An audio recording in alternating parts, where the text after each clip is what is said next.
Hello, everyone, and a very warm welcome to this exclusive mega panel discussion on the topic Hybrid Employee Experience, Building a Roadmap for 2022 as part of the ETHR World Human Capital Experience Summit, APAC. Employee experience is at the core of all the transformation that is happening at the workplace right now. And at times of hybrid working, where the war for talent is pushing organizations to do things differently, creating an ideal employee experience has become an even more key priority for HR and business leaders alike. This mega panel discussion today will shed light on the core dynamics of a superlative employee experience in a hybrid work setup and will help us understand how industries can recalibrate technologies to modernize and reinvent as they charter their path to the next new. And for this session, I'm delighted to invite and introduce our speakers. First up, we have Natalia Naveen, CHRO for Maxis. Natalia joined Maxis in September 2019 and is responsible for the people agenda there. In her role as the Chief Human Resources Officer, she has enabled multiple transformation programs within the organization and the People and Organization division, whilst playing a key role in navigating the pandemic by leading key people-related initiatives across the company.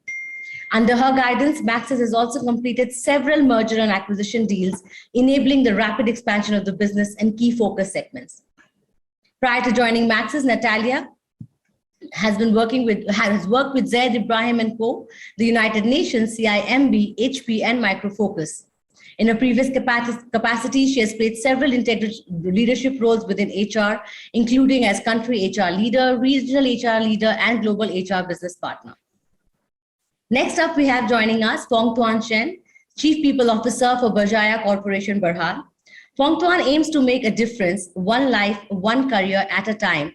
A technologist at heart, Phong Tuan started his career with Tenaga Nasional, Malaysia's power utility company, where he was a scholar.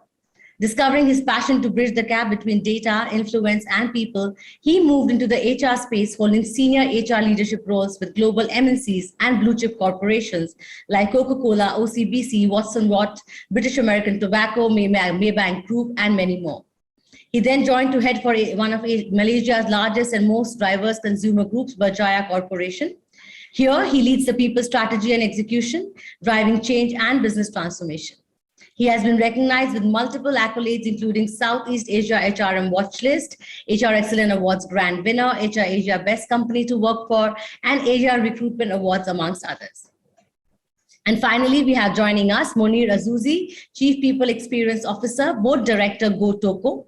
Monir has extensive experience in digital and culture transformation, as well as organizational development. Before venturing into HR, he developed his entrepreneurial spirit by starting up departments and companies in and outside the digital world.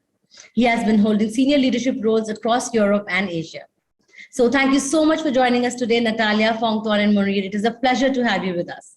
And without further ado, I would like to start the discussion on how organizations can win a winning employee experience for the hybrid world of work. And my first question to our panelists here today, and I request all our panelists to share their views on this question, is the pandemic has conclusively proven that when the need arises, businesses can and will find a way to adapt and sustain themselves. However, leaders still need a guided path to manage and retain talent, especially in a hybrid work environment.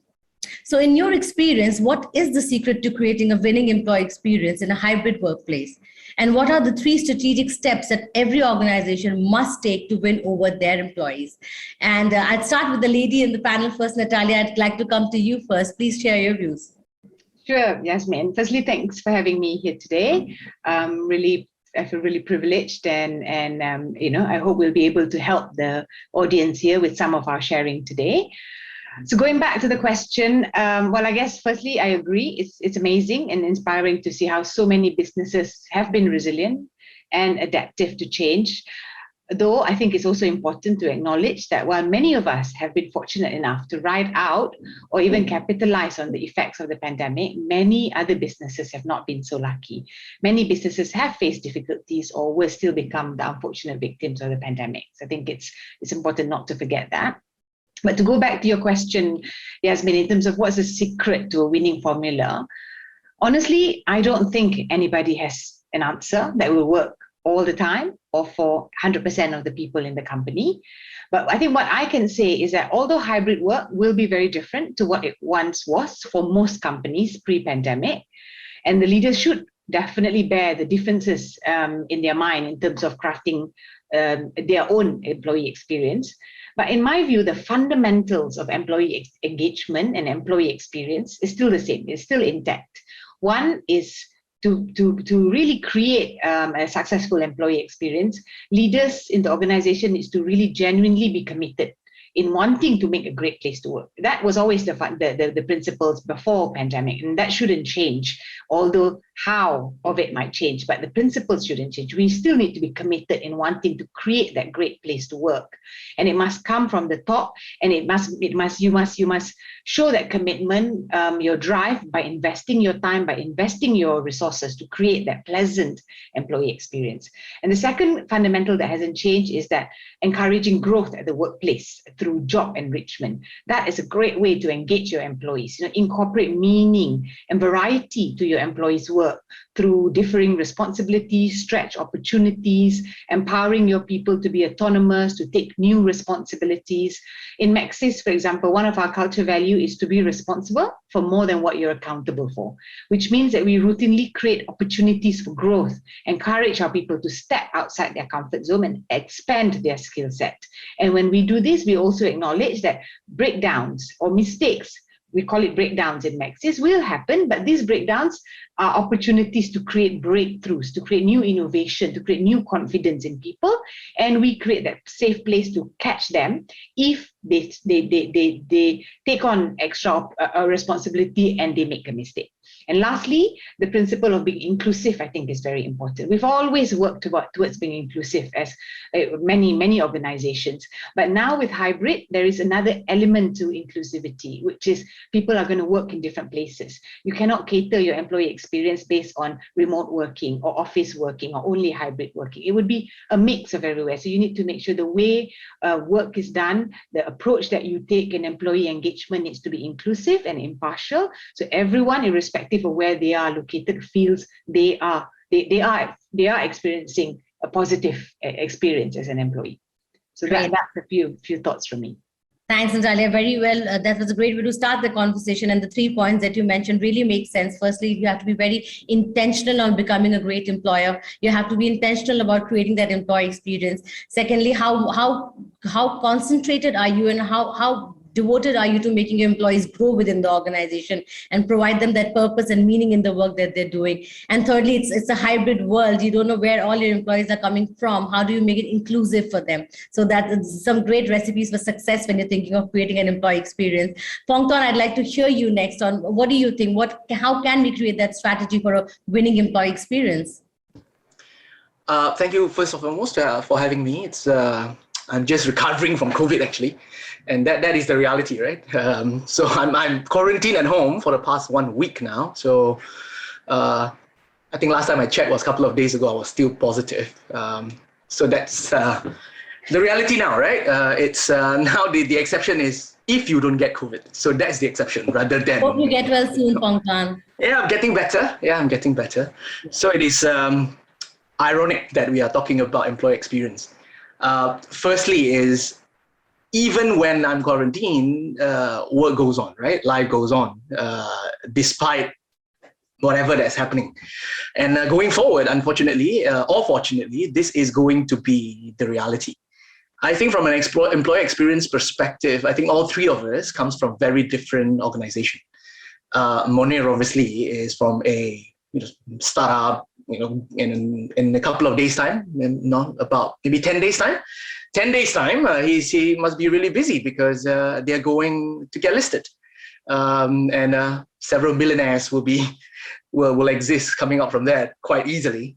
Obviously, Natalia is in a telco, so I was previously from Samsung. So pivoting from a totally organic interaction kind of organization to the couple of days later to a totally virtual may not be so alien for technology companies like both what Monir is having and as well as what Natalia is.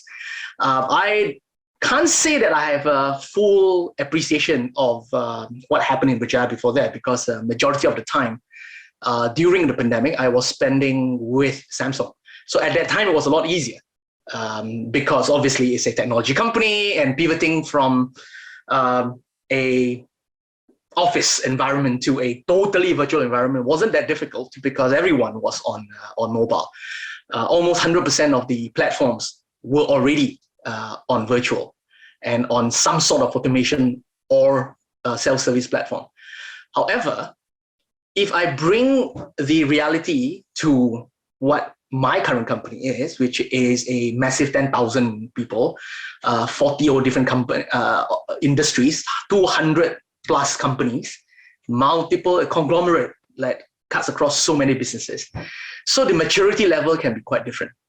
So if, let's say, I can't give you three main things, a strategy, because obviously how you manage Starbucks will be very different from 7-Eleven, will be rather different from a technology company that we have, which is called Realtime, and Krispy Kreme, whatever, right? We have different businesses, and construction. You can't be telling people, like, you can work from home, right? Because you can build a building while thinking about it from home, and giving instructions to people while you are on Zoom. You can't do that because you need to go to the site and get it done. But what I believe is this: we need to ask a few questions rather than a strategy, but we have to ask the right questions when we want to design the right kind of employee experience. Number one, what is important to the staff who is being affected? What is important to them? Is it job security? Is it being inclusive? Is it ESG? Is it I just need a job tomorrow, right? Because we have people who are on contract, as well as all the way to people who are on hourly rates, because that's the model of the business. That's second. That's first. Second is, how do we make them feel safe when things are becoming better? Now we are bringing back people, coming back to work. How do we make them feel safe? And thirdly, how do we make their jobs or the business sustainable? Because without it, obviously there is no security anyway. But I believe that the first question that we need to ask is, what's important to them? We never ask that. We always believe that it is important to them. Nathalie was talking about inclusivity. Obviously, that is what I call, at the very basic Maslow hierarchy of needs, is at the very top level, right? Being inclusive, I want to be.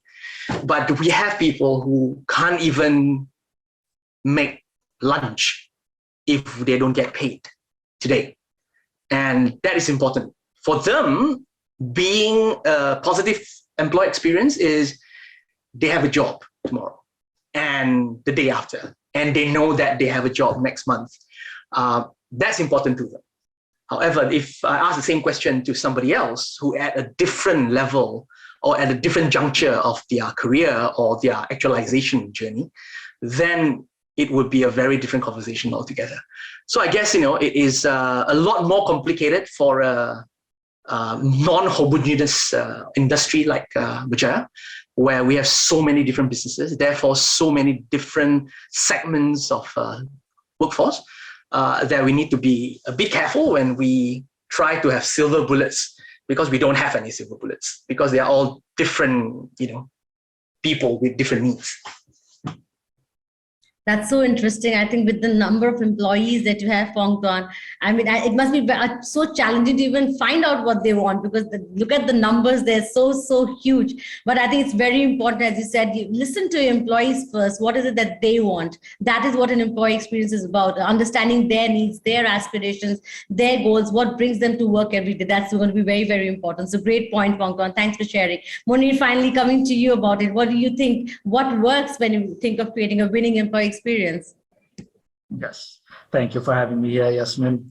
Well, I'll try to take a different angle to avoid repeating what Pongtuan and Natalia said, because I definitely agree with them. I remember recently reading a research made by Harvard Business Review that showed that flexibility was more important for the majority of the employees in their research than salary and benefits. And the same research also showed that, I think it was around 77% who said they would prefer to work for a company that gives them flexibility to work from anywhere rather than fancy corporate headquarters. And 61% also claimed that work from anywhere and choosing when to come to office what was very important for them when choosing who to be employed by. And I would say a good example in the tech world who really learned a lesson from this who should have read this research beforehand is, for example, Apple. They really learned it the hard way when they asked their employees to come to work 3 times a week, which quickly led to multiple resignations, a lot of noise in Apple, because flexibility is understood differently by the corporates and the employees. In my opinion, flexibility is autonomy to choose where to work from and not being told to come to office 2-3 times a week. So flexibility is not given by implementing granular policies on where to work, when to work, how to work, and so forth. It's really giving the full autonomy to let employees and empower them to choose when to come and when it's actually relevant for them to come into the office. And I do believe that those talent who have the choice will reject the concept of being forced to come into office because it worked so well for 2 years. So many people preferred working from home. But the other side of the coin, of course, is a lot of employees. I mean, also in the smaller startups and the bigger startups, as well as corporates, want to have the option to go into the office. So giving people the autonomy to come to choose when to come into office doesn't mean that they will not come into office. It just gives them the choice to come when it's relevant. And there's also plenty of research that shows the importance of autonomy. I remember there were 2 American psychologists who made a big research. It was Richard Ryan and Edward Deci, who said that by giving greater autonomy, it will lead to higher satisfaction at the workplace, greater fulfillment, and the engagement will increase as well. And we all know these 3 components together will, in the end, lead to higher performance and better well-being. So, in my opinion, if you want to succeed with a real autonomous hybrid model where work from anywhere is an option, it's really important that we focus on capabilities. So employees should have the tools, they should be able to do that job, they should be trained if necessary, the onboarding has to be done properly. And I know that's challenging when people are not in the office sometimes. And it also required great managers to really ensure that things are done in the right way. The other thing which is challenging when you work from anywhere, and I can tell you that from experience, is creating a sense of belonging. So you need to give options and find ways for the employees to socialize, to connect with each other physically, and really create that sense of belonging, that they feel they're part of a tribe. And the way we do it is to make sure that we have hubs in every city we are in. So right now we are having a beautiful hub in Bali. We have some workplaces in Jakarta as well. And as we grow, as we are right now, we will create more hubs whenever we have 15 or 20 plus employees. And then the last part, the autonomy, the way we see autonomy in Gotoku at least, is really giving the choice for people to work from anywhere. And that also gives us the advantage to be able to hire people from anywhere, even places where we don't have entities, because we just have partnerships with other companies who can employ them on our behalf, but we treat them as our employees. We have the Bali and Jakarta office that I just mentioned. I would rather say workplaces than offices, and you would know if you visit us one day. Wellness allowances, we give a substantial wellness allowance to our employees to choose whether they want to spend their wellness allowance on a coach, or training, or even an ergonomic chair. So it's really to make sure that their well-being is taken well care of. And in the future, when I'm talking about the future, I'm talking 1 or 2 quarters from now, we'll make sure that employees can get their salaries before end of the month, so they can get part of their salary beforehand if they want. We are looking into flexible benefits. So all in all, the way we look at it is we want to give high autonomy and high flexibility, which means that people can work wherever and whenever they want, with full access to the workplaces, to the tools, and whatever they need to do that job. Great. Great points again, Munir. I think, yes, a lot of organizations are struggling with this entire conundrum where they have to decide what employees to bring back to the office, what employees can, continue working remotely. And this is where flexibility and autonomy, as you said, are going to play a very key role. And employees want that flexibility now. It's not about where they work from only, it's about how they choose to work. It's a choice where they feel where they can be most productive from. So I think most leaders in 2022, it's all about figuring out which is the right formula for that. But when you give flexibility and autonomy to your people and listen to what their needs, as most of our leaders today said, it's going to be important in creating an ideal employee experience. So thank you for sharing that. I'd now like to move on to my next question. And Phong Tuan, I'd like to come to you with this first.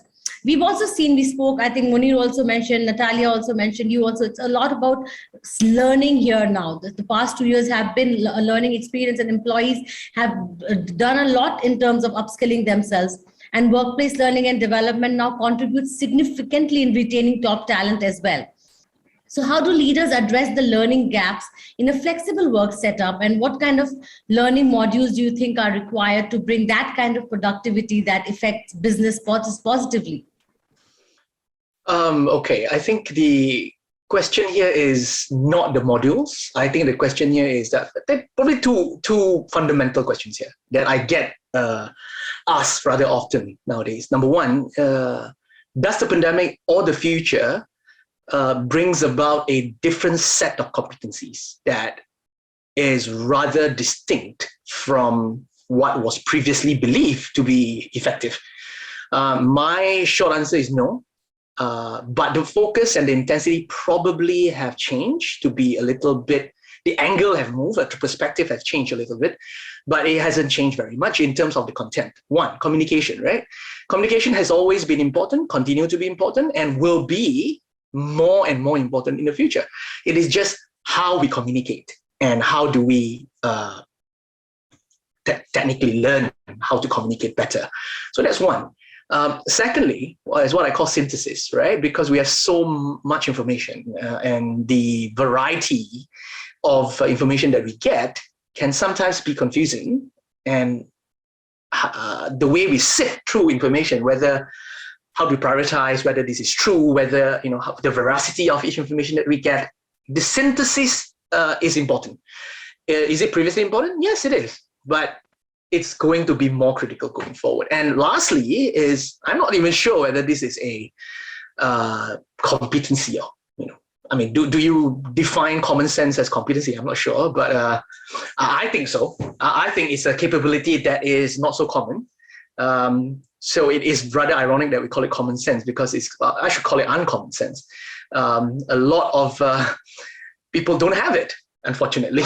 But we call it common sense. And how do we inculcate common sense? Do you go through a module to get common sense? I don't think so. Can you teach people common sense? No. This is the same thing as trying to teach people to be strategic. Like, okay, you can't teach people to be strategic, right? You can't. It is based on experience. It's normally learned from blood, sweat, and tears. You just can't go to a 3-day module and learn how to be strategic. Same like you can't learn how to have common sense. So these are the three things. How do you get how do you teach people having better synthesis skills, understanding data a bit better, and so on. So that's one. That's the first fundamental question we need to ask, right? Second, I personally think that technology has to play a bigger part in terms of self-owned learning. Gone are the days that organizations are the one peddling what needs to be done and what needs to be learned. And certainly the days of employees waiting to be nominated for some training modules, some training programs are long gone. Simply because you are not in the office anyway. It'll be hybrid. A lot of things are very self-learned. So using the utilization of technology in terms of self-paced learning, in terms of on-demand, bite-sized learning becomes absolutely key. My previous organization, Samsung, has an AI that is a learning AI that is pretty cool. So, indulge me for a little bit. I will just go through with you just a very short while. What it does is it intertwines. The best learning is you don't measure learning. How you measure learning is you get to activate those learning immediately, right? So, for example, if I'm meeting Monir for a chit chat, assuming I have no idea who he is, although I know Monir for a while now. So they know because in my calendar I've got 11 o'clock with Monir today, and the AI will send me a profile of Monir. This is who Monir is. This is what he has been doing, and this is his latest Instagram post that he has made publicly available, so that you know what stuff he's going through. So, is that learning? Absolutely, that's learning too. Then he knows that Monir and I will be talking about talk shop about a potential collaboration, and I need to sell him something. So, the AI then will send me a 3-minute, a 4-minute module, a TEDx or a talk about how to sell effectively, influencing effectively, so that I learn about it. Then if Monir is in Bali and I'm in Bali and I'm in Nusa Dua or something, then it said that do you need a cab to go to Monir's mansion somewhere in Kuta or something, I don't know. Then they said if you need to, then it will automatically booked a Gojek bike for you or something, and said that you got to go now at 10:30 or else you miss your appointment because of traffic conditions. Are those a new way of learning? Absolutely. Yeah, it is going to intertwine with technology if we use technology well. So I think learning going forward will be driven a lot by self-initiative, will be driven a lot by self-owned learning on demand, and the whole employee experience will be co-created and self-curated by the employees themselves rather than by organizations. Yeah, and that's a great point. I think the example that you shared, Phong Tuan, it's about learning in the flow of work. You don't really have to take out that time separately to go through a module or go through a course. You're learning in your flow of work, and that's, as you said, it's self-curated, it's self-determined, and that's how it makes most sense. And you see the results immediately coming to you. Monir, any thoughts on that? Would you like to add on how is the learning landscape changing, and how do you create better experiences there? Yeah, I mean, absolutely. I definitely agree with Phong Tuan, and I'm happy he's choosing Gojek instead of other taxis. But back to the question. Yeah, I mean, without repeating what Phong Tuan is saying, I definitely agree that moving forward, the learning has to be real time and relevant at the point, because we are all growing. We are all, for example, a company like Gojek or Gotoko, when you're doing a scale up, there's so much new stuff you need to do and learn. So the traditional 3-day training programs in the classroom, we just don't do that anymore.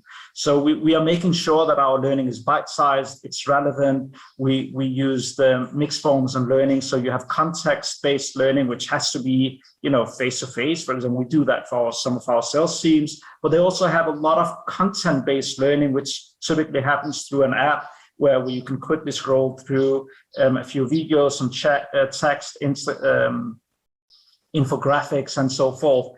So yeah, I mean, it's really important that we move away from the traditional type of learning where you have a trainer who's sitting there and talking to people, and instead move to AI or more smarter ways of learning where it's bite-sized and relevant for the point of time where the learner needs to learn something. I totally agree with you. I think Natalia, anything you'd like to add to that, or how the new ways of learning are more going to be away from the traditional ways that we've seen before, and how different will this be now? Yeah, well, I wouldn't kind of take up too much time, because I think both Phong Tuan and Monir has covered this really well.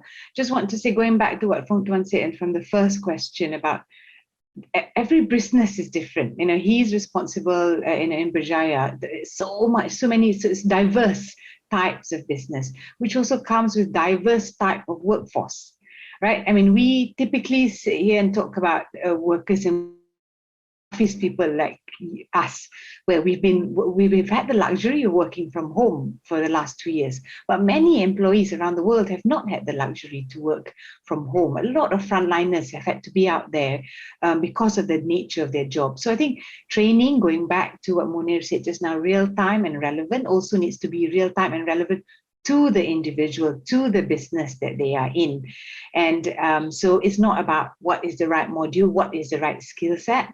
It's about the right mindset and the right competency or capability that's relevant to that role. And I guess for many people in the world who are going to now move away from having been at home for a lot to moving into a hybrid workforce, one of the relevant areas would be re-educating ourselves about working in the office on some days again. We've got used to, we adapted too well probably from working from home. What are we going to do when we're in the office? We're not going to do what we did before. We're not going to sit in our desk and spend the whole time typing, replying emails and doing PowerPoints at our desk. We will spend that time collaborating with each other, talking to each other, brainstorming, all those things that we missed doing because we were remotely all this while. So maybe there's a bit of re-education there as well, changing of mindset so we can re-adapt again, uneducate ourselves, re-educate ourselves. But again, that's not relevant for everyone. That's only for those who, like us, have had the luxury of being at home.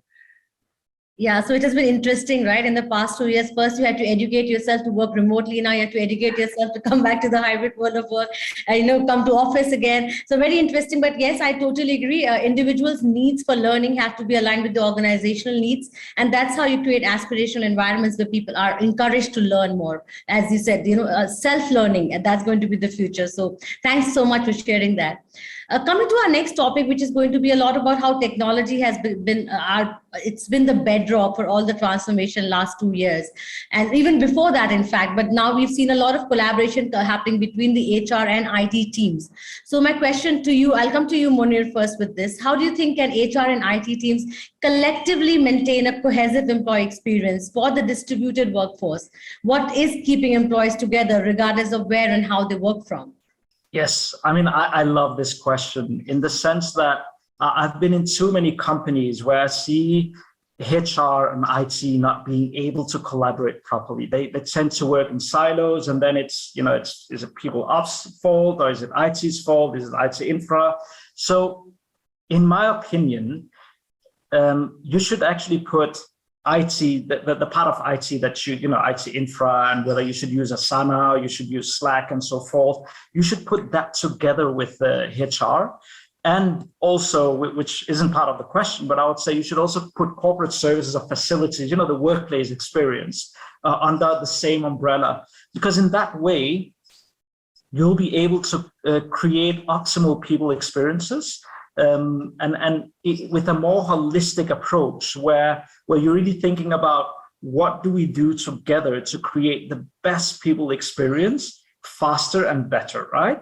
And that requires a mindset change, because we have to move away from, well, the HR policy says this, or the IT team says this and that, and they prefer this, to really creating people-centric solutions. The joke that it's not a joke, I keep telling my team this over and over again. Our department is called PX, People Experience. So I keep telling them, think as if you are PX Incorporated. Think as if you are a business who delivers services to your customers, which are our colleagues. And in the end, what we need to do is to get rid of all the low value stuff, the typical admin stuff, and take more requests which are high value adding that you can earn more money on, right? So if you go to McKinsey, they would rather have some of the big, challenging, complex projects than the small administrative ones that they lead to other smaller boutique consultancies. So that's the mindset you need to have. And to your question, what keeps people together? Of course, once you have the basics, the fundamentals in place, that's where real people experience is happening. And if we look at, because we are scaling up, we are hiring thousands of employees over a span of less than 12 months. I obviously have a lot of interviews. What I've realized is that more and more highly talented people who have a choice of where to work started caring about purpose. So I know we can read about it in McKinsey Insights, Harvard Business Review, but in the past, I mean, just 1-2 years ago, it wasn't as significant as I see it now. And I don't think it's an Indonesia only thing, because I do speak with people from all over the region, Southeast Asia, where my candidates are coming from. So definitely, I do believe that, for example, in Gotoko's case or Gojek, I mean, the fact that we are taking care of the bottom of the pyramid, making their life better, making sure that they can grow their businesses, instead of trying to make the richer, I mean, the bankers and so forth, it really has an impact on the candidates and our employees. And I can see our employees being extremely proud about what we are doing and the purpose we are having.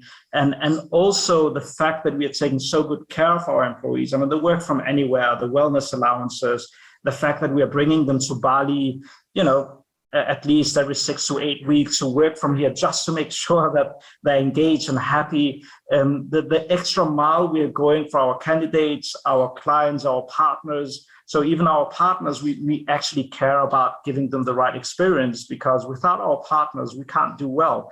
So there's so many dependencies in our ecosystem, which is why our slogan is grow with Gotoko. I mean, whoever works with us will grow, and if they grow, we grow as well. So I think that's part of the thing that keeps us together, while the people experience is really the basics that has to be in place.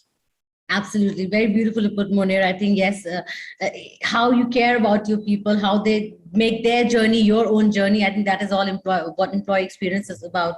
And as you said, technology has played a very important role. HR and IT, I think the kind of partnership they've showed in the past 2 years has been phenomenal in organizations, how they've come together to put together the whole experience for their employees. Natalia, anything that you'd like to tell us about, how can HR and IT teams, how have they collaborated in the past 2 years, and how will it be going forward also? Well, I mean, honestly, I haven't got much more to add. I think Munir covered it really well, stole some of my points as well along the way. So I guess the only thing, the two very obvious things that I want to mention, which I'm sure everyone has already got in their mind, is that it's important that HR and IT work together, but employee engagement is not a HR initiative or HR's responsibility. Everyone is responsible for employee engagement. And I'm not just saying people managers, even every individual has a role to play in creating a positive employee experience. You can have the most fantastic HR team, but if you don't like your colleagues, because you don't work well together, that's not going to create a positive employee experience, no matter how much wellness benefits you get, right? I don't know how much Munir is getting, but sounds like it's quite good. And secondly is the culture. And the culture, if you are aligned in terms of the corporate values, then I think you'll end up having aligning on the same purpose, having the same values, and enjoying working together. It ties back to everyone's responsible for employee experience. That's all I want to say. Yeah, I think that's a great thought. I've been hearing a lot of leaders tell us that it's no longer an HR responsibility. It's from the CEO to every other leader in the organization. People are your core. They're everything that this transformation has been about. So everybody needs to take care of employee experience. So great point there, Natalia. Thanks for adding that. Fong, I'd like to come to you again, Fongtua. And now we're talking about the war for talent has been on, and we are all talking about the great resignation, great retention. So organizational design has an extensive role to play when it comes to retaining talent and elevating employee experience. So according to you, what is important for employee growth, and which strategies have helped you recruit as well as retain the top talent in your organization? So Fongtua, I'll ask you first, and then Natalia, I'd like you to also add some points there. Yeah. Okay, thank you. Well, great resignation seems to be an American, more like an American phenomenon rather than a worldwide phenomenon. So I have no idea why it has taken such a following everywhere else globally, because honestly, to me, in Malaysia, there is no such thing. There is no such thing as a great resignation. In America, you continue to hear this. Yeah. So, however, this is not what I call an isolated case. So has it increased? Has the pandemic increased resignation? I wouldn't say it's because of the pandemic, right? It is also because of the entire situation and circumstances. People are leaving because they want to do something different. It is what I call revenge job hopping. Just like, all of us can't wait for borders to open. The moment it opens, we will be going somewhere, regardless of whether we want to go there somewhere or not. We just want to go somewhere.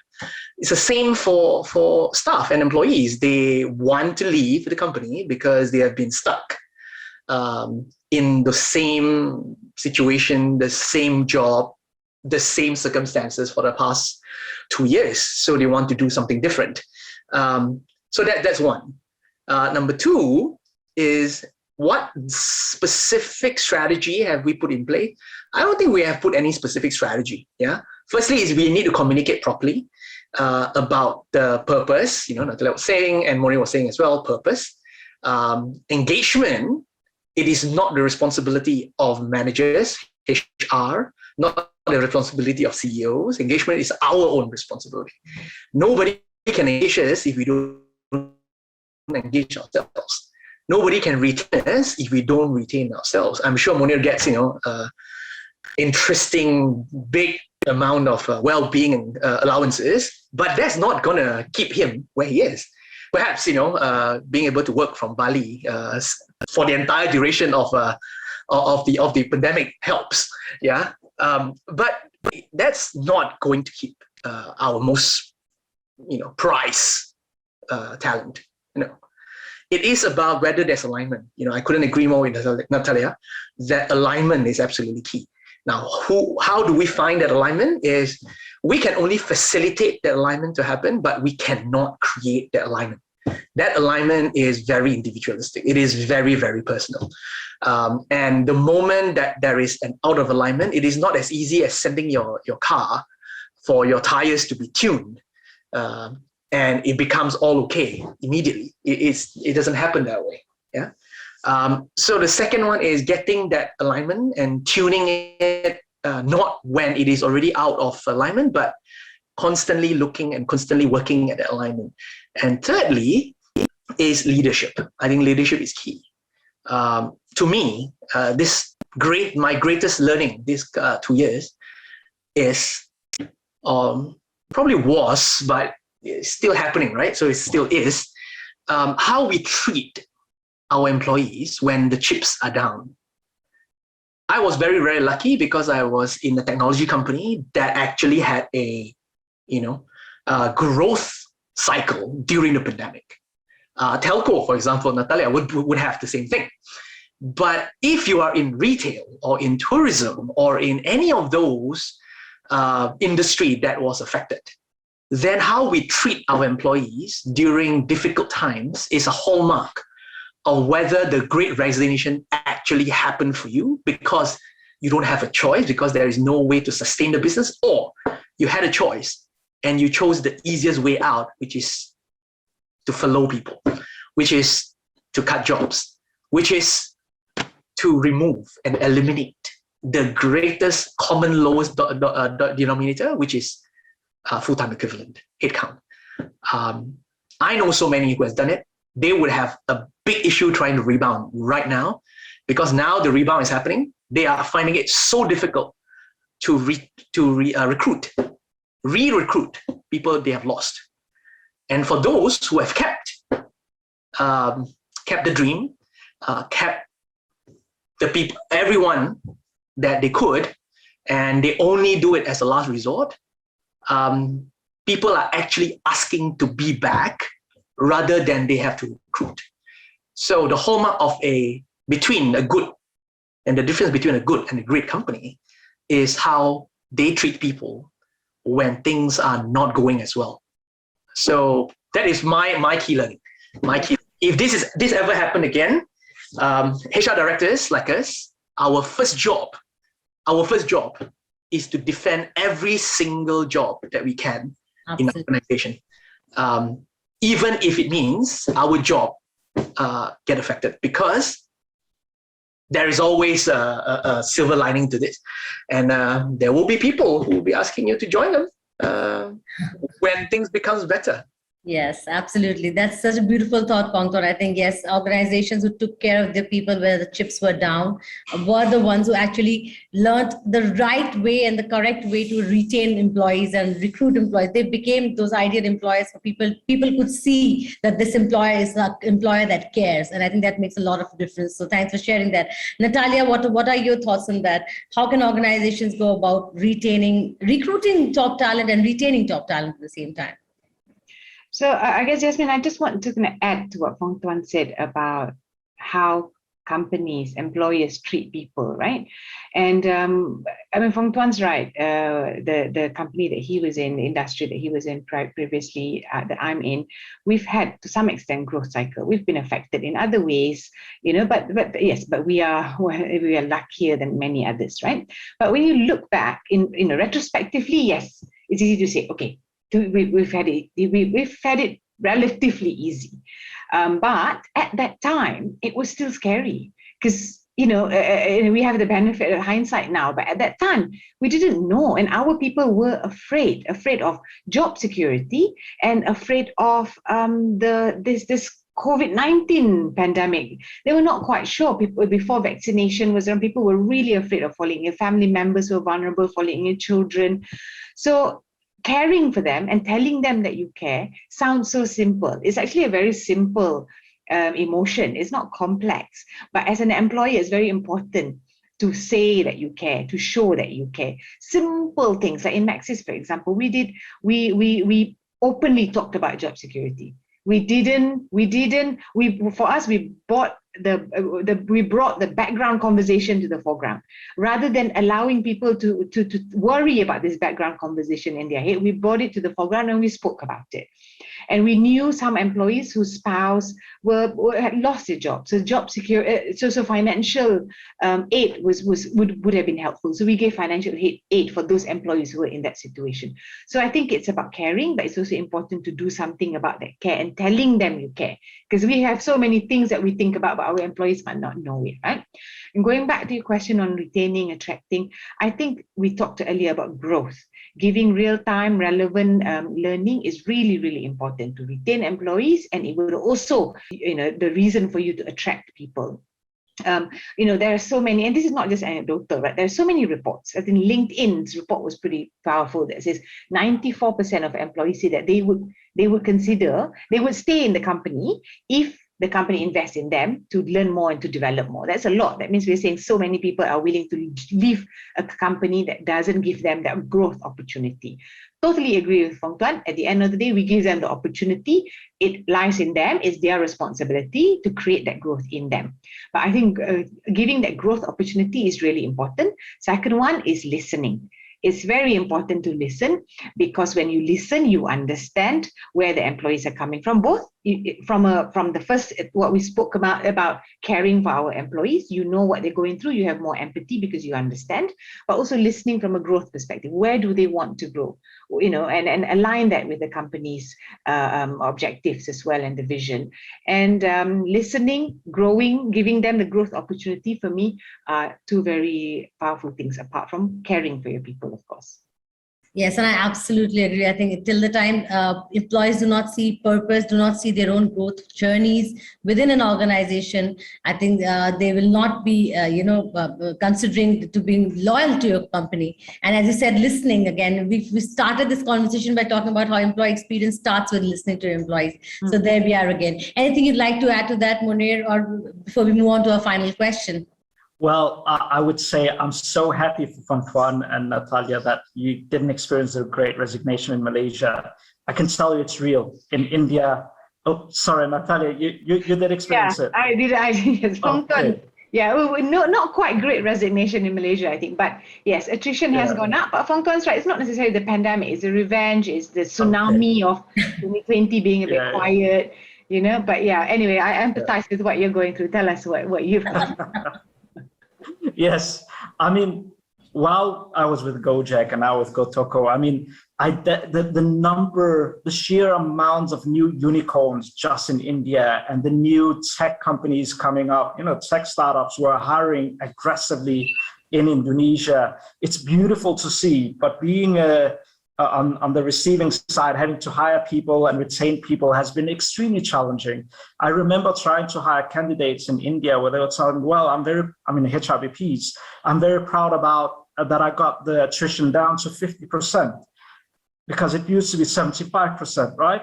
So it's real, and it's not just in America.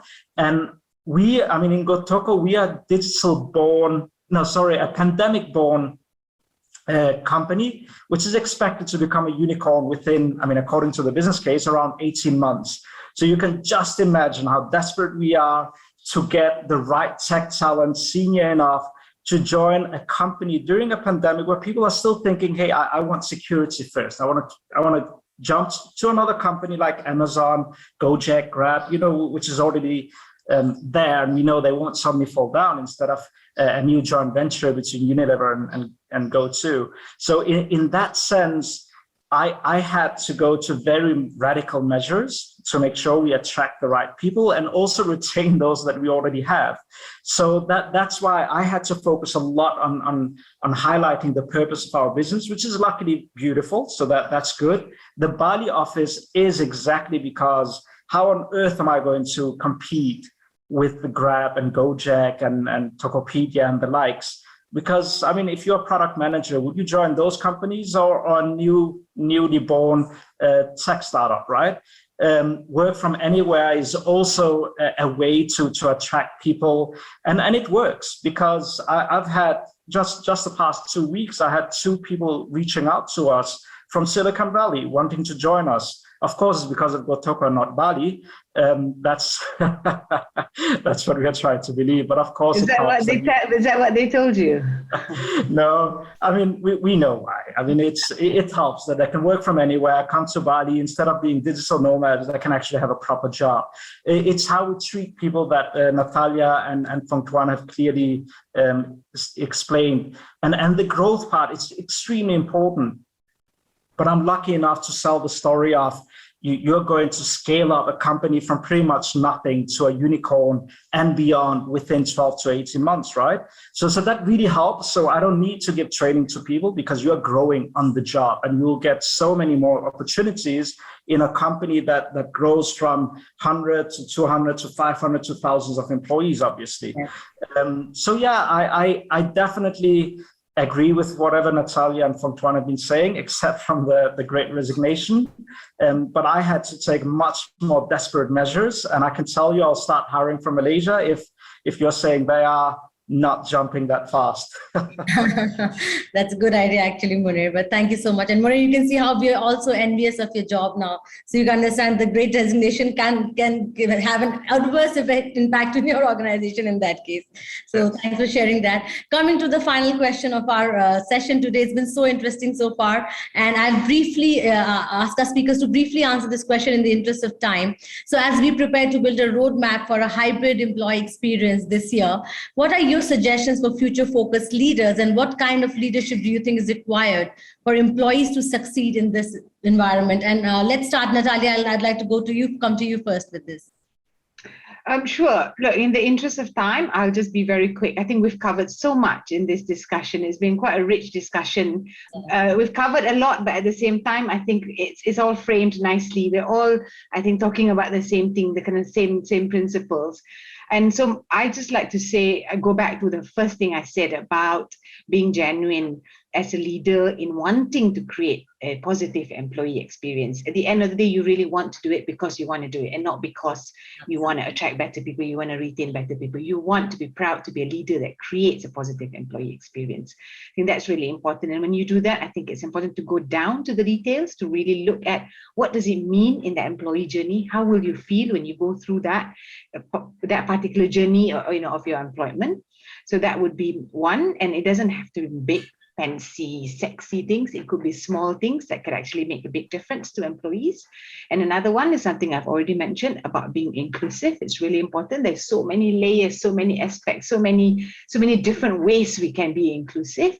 Being conscious of it and being really committed to wanting to be inclusive, I think it would guarantee you a better employee experience because everyone feels included.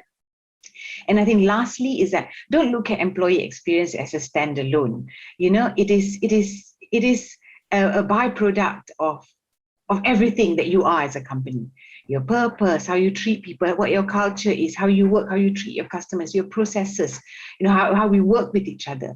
And that byproduct is that a positive employee experience. So it needs to be not a standalone item, but an item that that you always think about in everything, just like how many companies think about their customer and designing everything that they sell. So same thing with employee experience. And with regards to type of leadership, it's a hard one actually, because I don't think there's one type of leadership. But I guess if I have to answer the question, I guess it's empathy, being genuine, as I said, and also I think being decisive is important, because there are a lot of decisions that we have to make in this world now. There is no right or wrong. It's a lot of gray areas about balancing. How much flexibility do you give? There is no black and white. It's not a black and white answer. It's gray. You got to understand your people. You got to understand your industry. You got to understand what your company needs. And then you be decisive and make the right decision for your company at that time, and be willing to say, I made a mistake. We're gonna pivot and make a slight change to that decision. Great. I think I absolutely agree with you. Genuine, authentic, inclusive leadership is what we need, and empathy, absolutely the core value that every leader must have. Pong Tuan, I'd like to hear you next on this. Okay, I'll just be quick. I remember I said this during my interview with Nilanjana. So she asked me, so what do you think is a leadership or a leadership trend that has emerged from the pandemic and going forward, and how sustainable that model is? So I said, well, I think all leaders, regardless of at what level, right? There are many levels of leadership. Everyone is a leader, right? Leadership it exists at all levels, even at the operational level, at a strategic level, whatever level. Like, everyone is a leader. But I believe every leader should believe in fairy tales, that the impossible is possible. And every leader should believe that dragons exist. Most importantly, those dragons can be beaten. And interestingly, one of the dragons that we have just beaten, and we will continue, there'll be many, many dragons coming, is COVID-19. And we will beat it, and we will beat it together, and we have done it together. So for a positive employee experience, all of us must take responsibility. All of us must take leadership responsibility. And when all of us believe that the impossible is possible, then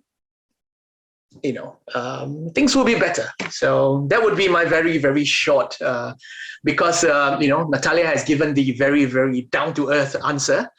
So I take the higher road by giving you a very conceptual answer. Monir at the end will bridge.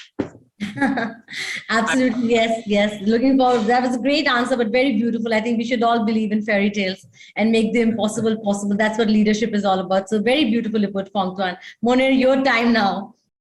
Yes, I feel the pressure. But yeah, I mean, I love how Natalia put it. I mean, people experience can't be fake. You need people who think in experiences and who care about people, and especially the leadership, because if leadership cares, and I'm talking about all leaders, not just HR or other departments, it will trickle down to the rest of the organization. So really, in this hybrid way of working, it's really important we start trusting and empowering people by giving them true autonomy, and they need to have the capabilities to do that job on distance in a hybrid world, and most importantly, create that sense of belonging and inclusiveness. And it's especially important for managers to avoid bias towards people who are sitting next to them. We've proven to ourselves, pretty much all of us have worked hybrid most of the time the past 2 years, that out of sight doesn't mean you can't get work delivered at a high level. So when we are doing performance review, when we are discussing with our employees, we should avoid treating our good friends who are sitting next to us better than our top talent who are not sitting physically next to us. So that's true people experience in my eyes, that you care about these three areas.